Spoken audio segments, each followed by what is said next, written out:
예수님의 고난, 이런 제목으로 같이 은혜를 나누려고 합니다.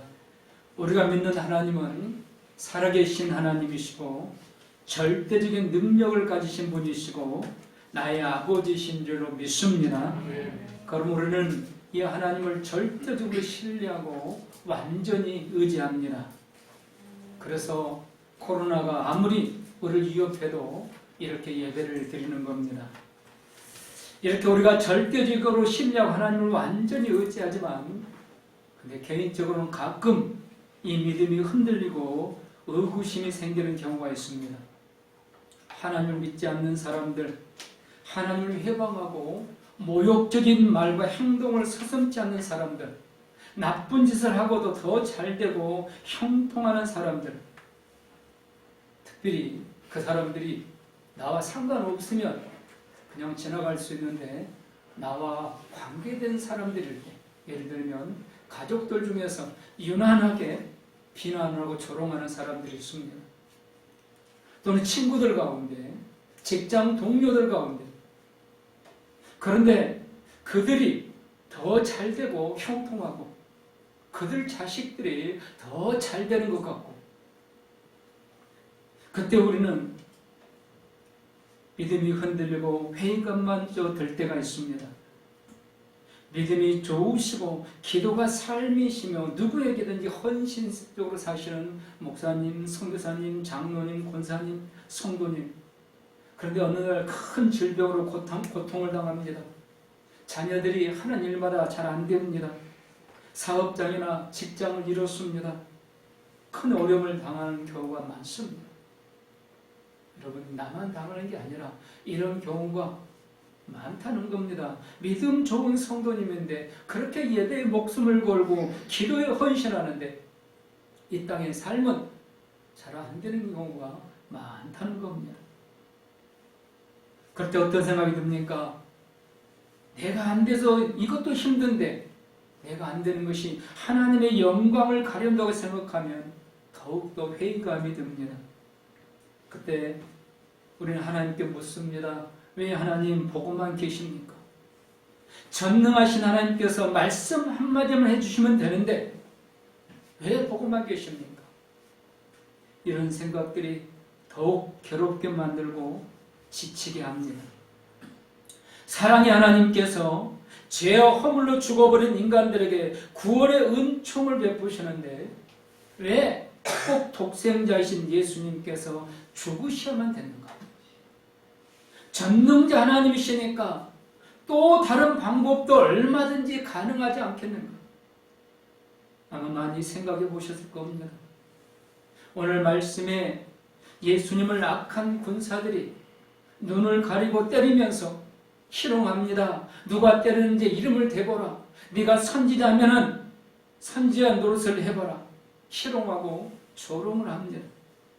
그런데 예수님은 아무 능력도 없는 사람처럼 말 한마디도 못하고 그 희롱과 조롱을, 그 모욕 다 당하고 있습니다.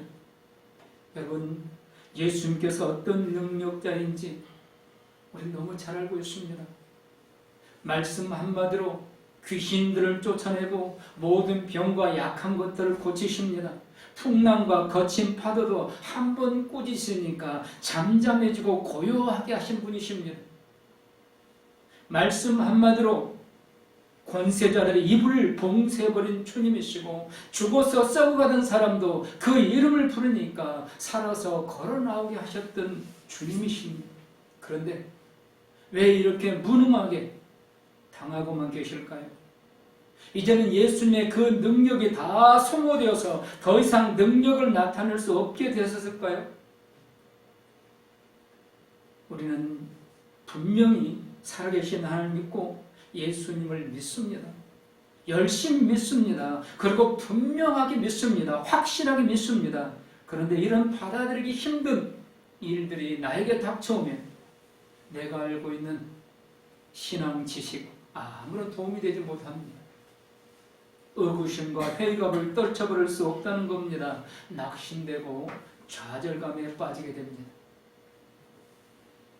그래서 우리가 하나님을 올바로 이해하셔야 됩니다. 하나님의 말씀인 성경에서 답을 찾아야 되는 겁니다. 하나님은 질서의 하나님이십니다. 하나님의 질서의 하나님이라는 말씀은 절대자인 창조주 하나님께서 스스로 정하신 원리 원칙이 있다는 겁니다. 그리고 그 원리 원칙을 반드시 어떤 일이 있어도 지키시는 하나님이시라는 말씀입니다. 하나님은 바로 이 질서 안에서 창조하셨고 지금도 이 질서 안에서 하나님이 정하신 원리 원칙 이 안에서 모든 것을 운행하고 계십니다. 예를 들어서 공부를 열심히 하는 학생이 공부를 잘합니다. 열심히 일하는 사람이 돈을 벌고 잘 살게 됩니다. 하나님이 정하신 질서고 원리 원칙입니다. 하나님을 아무리 열심히 믿어도 공부 열심히 하지 않는 학생은 공부 잘할 수 없습니다. 이 일을 열심히 하지 않는 사람은 돈을 벌 수 없습니다.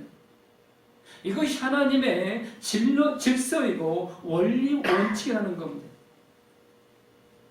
하나님은 창조 질서, 창조 때부터 이 원리 원칙 질서를 가지고 모든 걸 창조하셨습니다. 물론 공부를 하면서 하나님께 지혜를 구하고 일을 하면서 하나님을 의지하고 하나님의 영광을 위해서 하면 하나님께서 더 좋은 길로 풍성한 길로 더 넓은 길로 인도해 주십니다.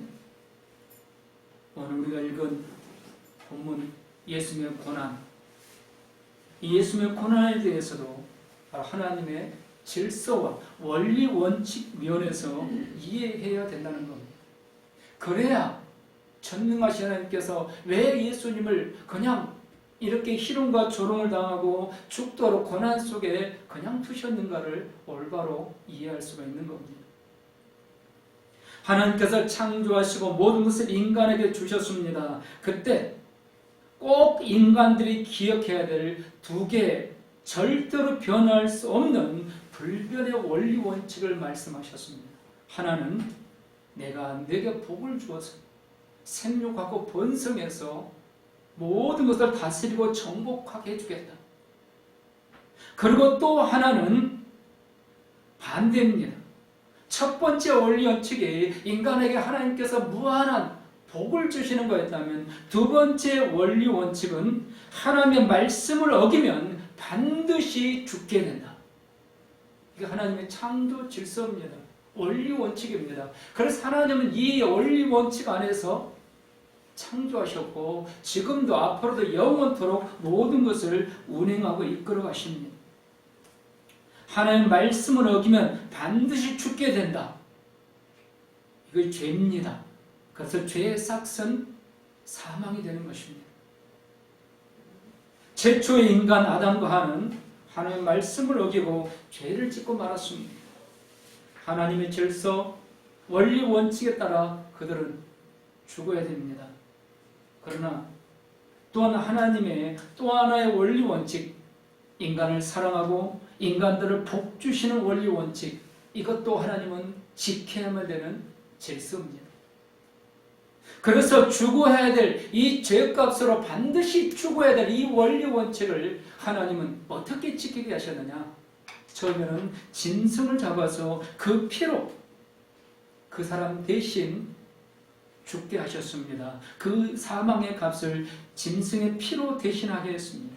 그런데 문제는 이 짐승의 피가 단 이례적이고 그때뿐이라는 겁니다. 그 제사가 끝나면 더 이상 효력이 없습니다. 인간의 죄는 한 번으로 끝나는 게 아니죠. 우리 삶을 돌아보세요. 한 번 죄 짓고 말아요? 죄 짓고 회개합니다. 그리고 다시 그 죄 안 지으면 얼마나 좋겠습니까? 아마 그렇다면 우리는 지금 죄 안 짓고 살 거예요. 그동안 죄 짓고 얼마나 회개 많이 했습니까? 그런데 돌아서 또 그 죄 짓습니다. 이제는 짐승의 피로 어떻게 할 수가 없게 되고 말았다는 겁니다. 최초의 인간들은 죄가 어쩌다 한번 극소였기 때문에 짐승의 피로 가능했지만 가면 갈수록 이제는 짐승의 피로 감당할 수 없게 됐습니다.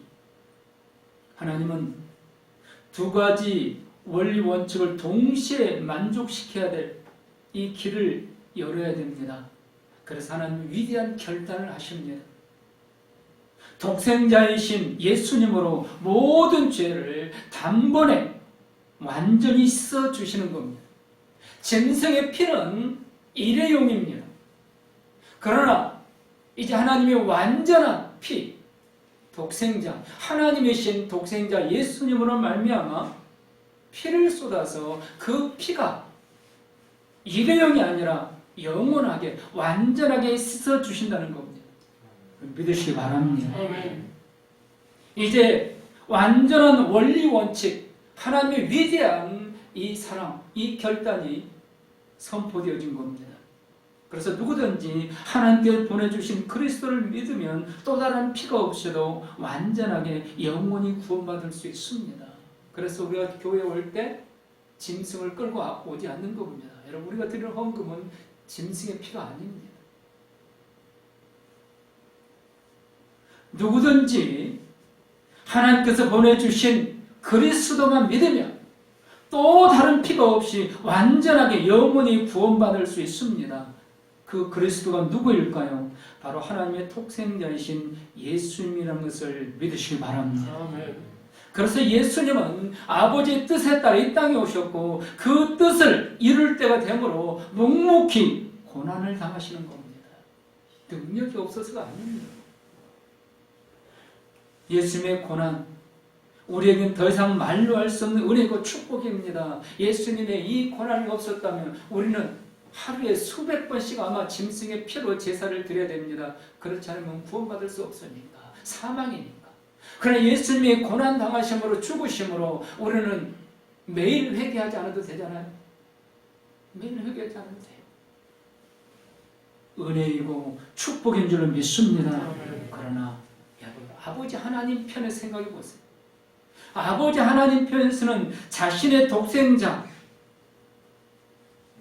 독생자를 죄값인 사망으로 완전하게 죽이시는 희생이라는 겁니다. 우리가 절대 잊지 말아야 되고 원리 원칙입니다. 죄값은 사망입니다. 이 사망, 내가 더 이상 짐승의 피로 감당할 수 없게 되었습니다. 그래서 하나님께서 스스로 독생자를 통해서 이 사망의 죄값을 지불해 주셨습니다. 우리는 이걸 믿기만 하면 되는 겁니다. 은혜입니다. 예수님의 고난, 여러분 피조물들은 우리는요 생각하지도 상상하지 못할 하나님의 자발적인 희생이고 나를 위한 고난이고 나를 살리는 고난입니다. 그러므로 혹시 내가 이 땅에 살 동안 예수 믿는 것 때문에 고난 당하십니까? 힘드십니까? 마음 아프고 어려움 당하십니까? 내 욕심 때문이 아니라 신앙 때문에 예수님 믿는 것 때문에 이런 어려움을 당하신다면 나의 죄를 위해 당하신 예수님의 고난을 생각하시기 바랍니다. 우리는 죄인에게 죄값으로 어려움을 당하지만 예수님은 하나님이신 예수님은 죄가 없는데 나의 사망을 위해서 예수님이 당하신 고난. 그러므로 우리 예수님의 고난을 생각할 때, 십자가를 생각할 때 감사로 받아야 된다는 겁니다. 오늘 예수님의 고난이 우리에게 은혜고 감사요 또 다른 소망이 될 수 있기를 축원합니다. 오늘 예수님의 고난 전체적으로 말씀을 드리고 이제 이후에 예수님의 고난 부분적인 승리를 같이 나누려고 합니다. 예수님의 고난은 성육신이 고난입니다. 예수님께서 인간의 몸을 입고 이 땅에 오신 게 성육신입니다. 하나님께서 사람의 몸을 창조주신 하나님이 피조물인 인간의 몸을 입고 천한 이 땅에 오신 그 자체가 고난입니다. 예를 들어서 우리가 한 미물의 벌레나 개미를 위해서 그들을 영원히 살게 하기 위해서 내가 대신 개미가 되어서 벌레가 돼서 죽어준다. 우리 상상도 할 수 없는 일이잖아요. 근데 예수님은 바로 그렇게 오셨습니다. 고난입니다. 창조주께서 피조물이 되시고 그리고 그 피조물이 낮고 천한 악한 죄인들이 되었잖아요. 그 죄인들을 위해서 스스로 죄인의 몸을 입고 오신 그 성육신, 이게 고난이십니다. 그래서 빌립보 2장 5절 8절에 이렇게 말씀합니다. 너희 안에 이 마음 품으라 곧 그리스도 예수의 마음이니 그는 근본 하나님의 본체시나. 예수는 원래 하나님이셨다는 겁니다. 그러나 하나님과 동등됨을 취할 것으로 여기지 아니하시고 오히려 자기를 비워 종의 형체를 가지사 사람들과 같이 되셨고 사람의 모양으로 나타나사 자기를 낮추시고 죽기까지 복종하셨으니 곧 십자가에 죽으심이라. 믿으시기 바랍니다. 나를 살리기 위한 예수님의 성육신이 고난이라는 겁니다. 두 번째는 예수님이 이 땅에 오셨지만 영접받지 못하심이 고난입니다. 예수님께서 흑암의 세력에 사로잡혀 죄와 허물로 죽었던 죄인들을 구원하기 위해 오셨습니다. 그래서 요한복음 1장에 뭘로 오셨다고 말씀하죠? 빛으로 오셨다고 말씀합니다. 왜입니까? 흑암이 장악해버렸으니까 빛 오면은 흑암은 사라집니다. 그래서 예수님은 빛으로 오셨습니다. 곧 예수님, 빛으로 오신 예수님은 죽어버린 인간의 생명이 되어 주셨습니다. 그러나 정작 인간들은 그 생명이신 예수님을, 빛인 예수님을 영접하지 않았습니다. 은혜를 주시고 사랑을 주시고 생명을 주시려 하는데 무시당하고 오히려 죄인 취급을 당하고 있다는 겁니다. 고난입니다. 여러분, 이 시대도 그렇잖아요. 지금 우리가 사는 이 시대도 대부분의 사람들이 예수님을 영접하지 못합니다. 예수님은 흑암의 세력을 사로잡힌 자들에게 빛으로 오셨고 생명을 주러 오셨지만 정작 그 흑암에 갇힌 자들, 죽은 자들은 예수님을 영접하지 않습니다. 예수님의 고난입니다. 세 번째로 환영받지 못함이 고난입니다. 예수님은 수많은 무리들이 쫓아다녔지만 환영받지는 못했습니다. 심지어는 자기의 가족들에게, 친척들에게, 그래서 예수님이 고향에서 병자들을 고치고 그러니까 친척들이 미쳤다고 예수님을 잡으러 왔잖아요. 고향 사람들에게 더욱 환영받지 못하셨습니다. 쫓아다니는 무리들이 있었습니다. 그들은 영적인 구원을 위해서 죄 문제를 해결받기 위해서 쫓아다니는 게 아닙니다. 배고픔을 해결받기 위해서, 병 고침을 받기 위해서 육적인 기적 때문에 예수님을 쫓았다는 겁니다. 영적인 말씀을 하시면 그들은 깨닫지 못합니다. 거부합니다. 신성 모독 죄인을 몰아갑니다. 여러분, 오늘 우리는 어떻습니까? 오늘 우리는 예수님을 영적인 나의 죄를 용서하시고 구원해 주실 분으로 믿고 따르고 있습니까? 예수님의 고난입니다. 세상 사람들이 그러죠. 교회는 싫다, 예수님은 좋다. 과연 그들이 예수님의 진리를 알고 그렇게 말을? 아닙니다. 그냥 예수님의 도덕성이 좋다, 그 말일 뿐입니다. 예수님이 정말 좋으신 분이라면, 예수님이 나의 모든 죄를 용서해 나에게 영생을 주신 분이라고, 그래서 이 교회는 실제 예수님 좋다면 예수님 믿어야 되는데 정 예수님 안 믿잖아요. 영접하지 않잖아요. 예수님 환영받지 못하시면 고난입니다. 사랑하는 성도 여러분, 오늘 내 마음속에 예수님을 뜨겁게 환영하지 못하고 있다면 지금 내가 예수님을 고난 속에 몰아넣고 있는 겁니다. 네 번째로 육체적인 모욕을 당하심이 고난입니다. 오늘 63절과 65절에 상상할 수 없는 육체적인 모욕을 당하고 있습니다. 손으로 때립니다. 발로 찹니다. 얼굴에 침을 뱉습니다. 여러분, 예수 믿는 것 때문에 혹시 이렇게 당해보셨나요? 침 뱉으면 고사고 나에게 말만 두고 한마디 거스르게 해도 못 견디죠. 예수님은 이런 육체적 모욕을 당하셨습니다. 희롱을 당합니다. 누가 때렸는지 그 이유를 말해봐라. 너 선지지 않느냐? 선지자지 않느냐? 선지자 노릇 해봐라. 얼마나 모욕적인 말합니까? 65년 많은 말로 욕을 했다고 그랬습니다. 욕설과 모욕적인 말, 그러면서 자기들은 좋다고 희덕거립니다. 예수님께서는 고난의 밤이지만 저들에게는 즐기는 밤이 되고 있습니다. 예수님의 고난입니다. 여러분, 10대 청소년들이 뭘 알겠어요? 그냥 우쭐하는 마음, 자기의 힘을 과시하고 싶은 마음, 그래서 대장놀이 하면서 다른 애들을 괴롭힙니다. 그걸 학교 폭력이라고 그러죠. 학폭이라고 그럽니다. 그들이 청소년을 지나고 성인이 되었습니다. 근데 인생의 황금기를 맞았을 때, 제일 잘 나갈 때 그들은 한 방에 갑니다. 비스트로 2에서 한참 최정상에서 달리던 한 여가수가 학교 다닐 때 폭력을 행사한 것을 그 당한 그 사람이 이제 인터넷에 글을 올린 거예요. 그날로 끝났습니다. 우리나라 국가 여자 배구 대표 쌍둥이가 있습니다. 국가대표. 배구만 한 게 아니라 방송도 뭐 5개, 6개 나왔더라고요. 광고도 수없이 하고. 그때 걔들도 그 어렸을 때 학교에서 폭력을 해놓은, 그래가지고 한 방에 끝났습니다.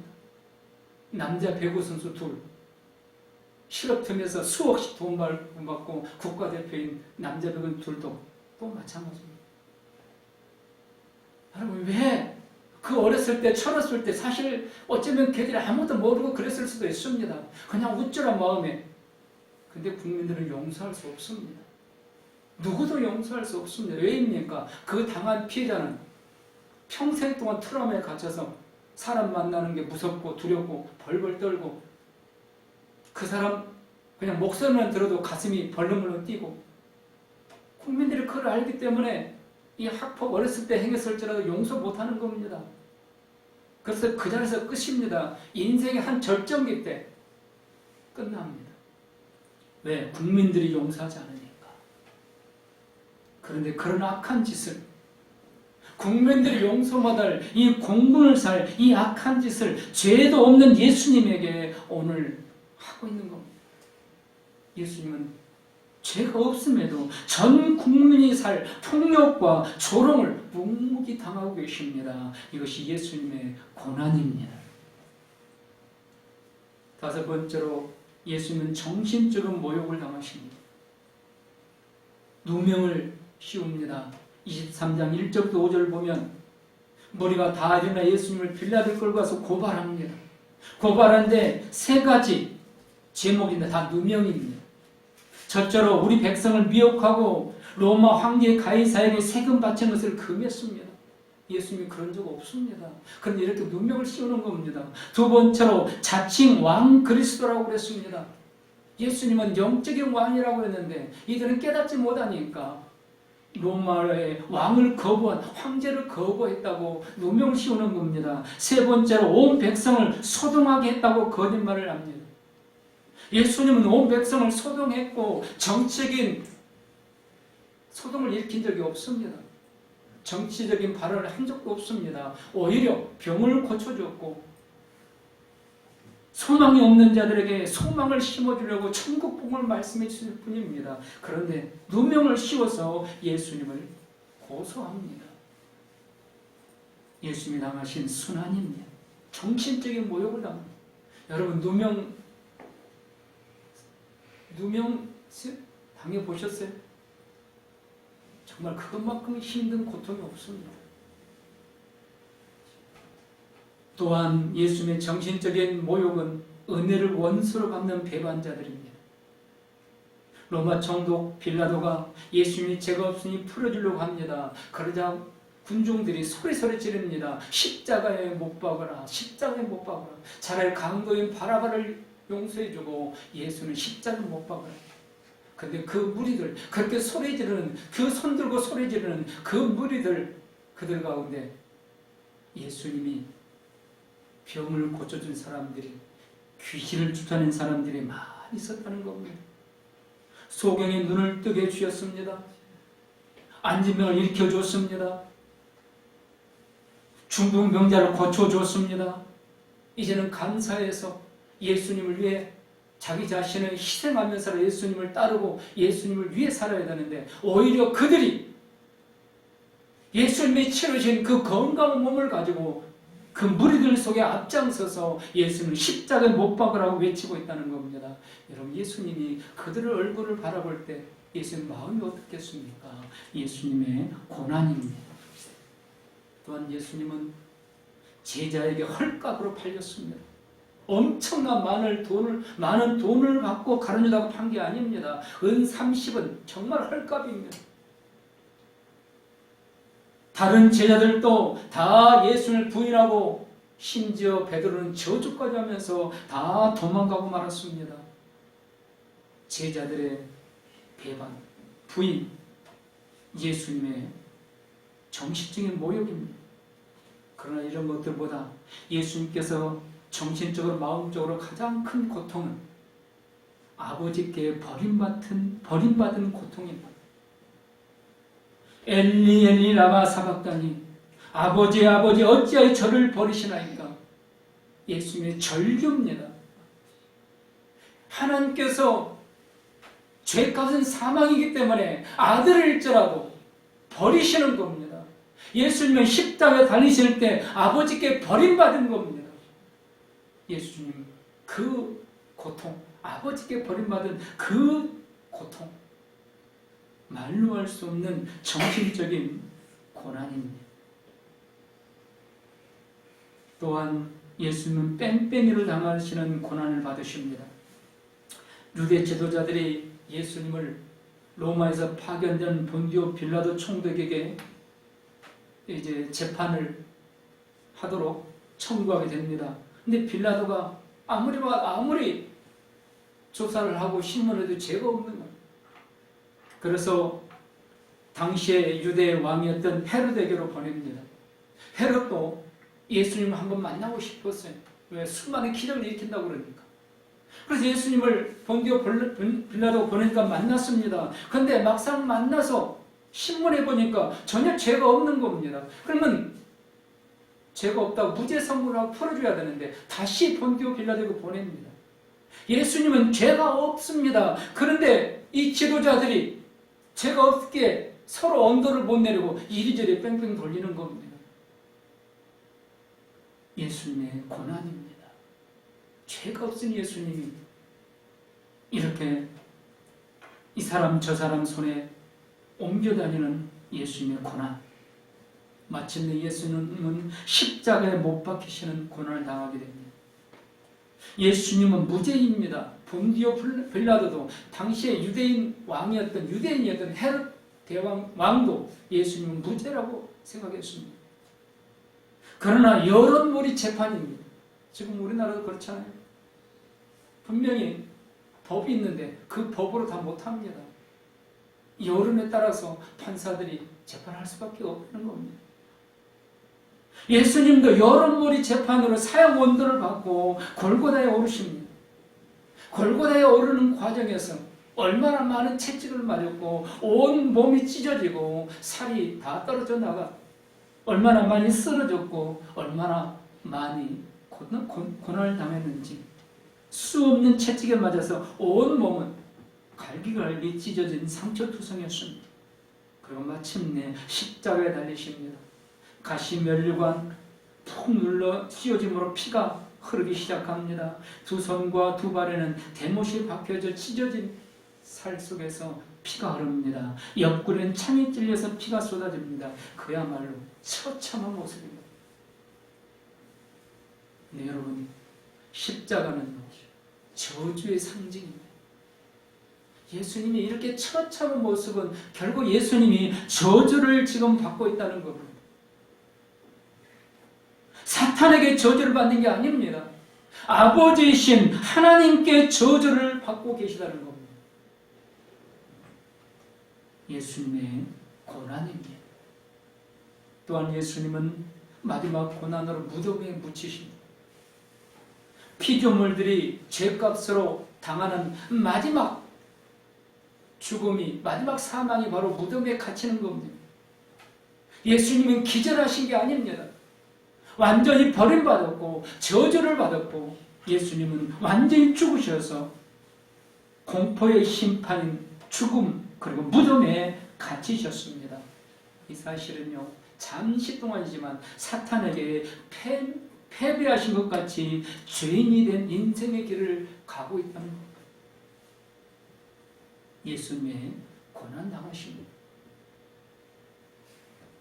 하나님은 사랑이십니다.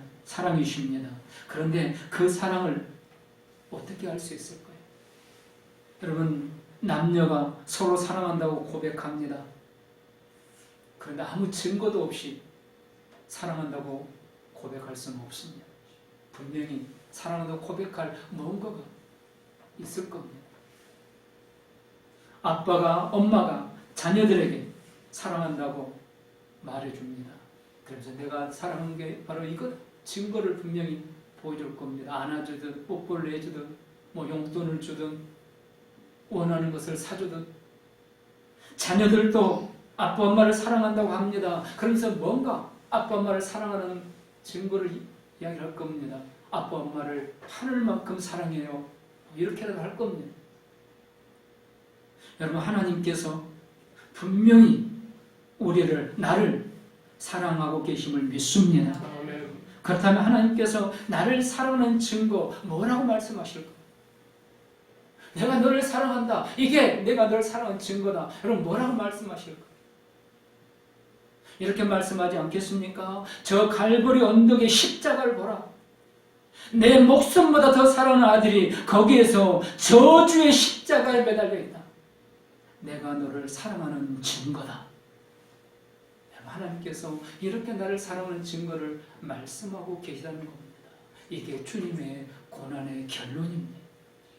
하나님 나를 사랑하는 증거, 예수님이 저주의 십자가에 달리신 것. 예수님의 이 모든 고난은 너무 엄청나서 인간의 지식으로 육적으로는 이해할 수도 받아들일 수도 없습니다. 그러나 하나님의 은혜를 입고 영적인 지혜로 믿을 수 있고 받아들일 수 있습니다. 이 지혜가 구원의 지식이고 영생이 되는 겁니다.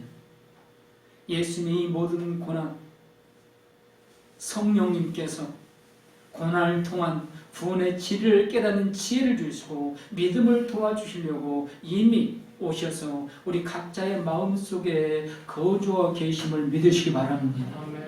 내 마음속에 성령님이 지금 거주하셔서 예수님이 이 모든 고난을 깨닫게 하고 믿게 해주고 계시다는 겁니다. 그런데 동시에 사탄도 우리 생각과 마음을 도둑질해 가고 있습니다. 성령님이 내 안에 거주하셔서 지금 모든 고난을 이해하고 받아들이고 믿게 하고 있는데 동시에 사탄도 우리 생각과 마음을 도둑질해 가고 있다는 겁니다.